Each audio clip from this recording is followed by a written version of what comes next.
وحالة دبتها إمكان كجرت ديجان كراس كمبوني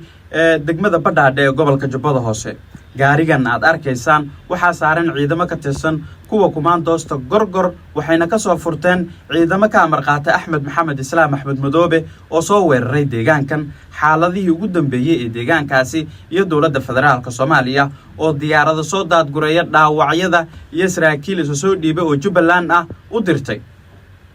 haddii aad nagu cusubteen fadlan ku soo biira page-kan oo ka mid noqo saaxiibada nagu xiran si aad halkan uga heshaan warbixino muuqaalo aan had iyo jeer halkan aynu ku soo baahino muuqaalkan oo ah mid goordhow naga soo gaaray deegaanka Raas Kamboni ee degmada Badhaadhe ee gobolka Jubbada Hoose waxa uu muujinayaa in gaarigan uu yahay mid ka mid ah gaadiidka ay isticmaalayeen ciidamada ka amar qaata Axmed Maxamed Islaam Axmed Madoobe ee weerarka ku ahaa deegaanka Raas Kamboni balse looga hortagay duleedka deegaankaasi waxaana ciidamo ka tirsan kuwa gorgor oo gaarigan saaran ay muujinayaan sida ay uga hortageen weerarka ku soo wajahnaa deegaankan iyo gaarigan ay ka soo furteen ciidamada maamulka Jubbaland ee ka amar qaata Axmed Maxamed Islaam Axmed Madoobe ciidankan ayaa waxa ay ku dhawaaqayeen erayadan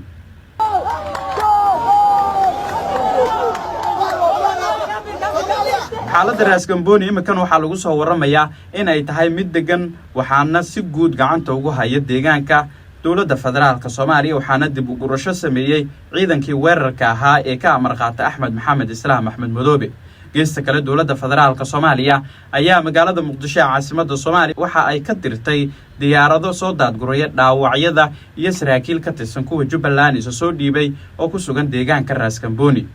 dawladda ayaa doonaysa in dhaawacyada askarta maamulka Jubbaland ee ka amar qaata Axmed Maxamed Islaam Axmed Madoobe ay ku daweyso magaalada Muqdisho caasimadda Soomaaliya si la mid ah saraakiil ka tirsan ciidanka Jubbaland oo saacadii ugu dambeysay soo dhiibay ayuu qorshu yahay in magaalada Muqdisho caasimadda Soomaaliya la keeno waxaana magaalada Muqdisho caasimadda Soomaaliya sida wararku ay sheegayaan ka aanbabaxay doomo la sheegay in dawladda Soomaaliya ay doonayso inay ku weerarto magaalada Kismaayo si la mid ah isla doomo ciidan sida ayaa ka baxay dekada weyn ee Baraawe sida uu bartiisa Facebook uu ku shaaciyay xildhibaan Cabdirashiid Xidig oo ka mid ah xildhibaanada golaha shacabka baarlamaanka federaalka Soomaaliya oo ay deegaan doorashadiisu tahay Jubbaland wuxuuna sheegay in 10 lama ilaabaan ah ay u dhigi doonaan ciidamada dawladda uu ku tilmaamay in ay yihiin wiilal yaryar oo ay dawladdu qaldayso sida uu hadalka u dhigay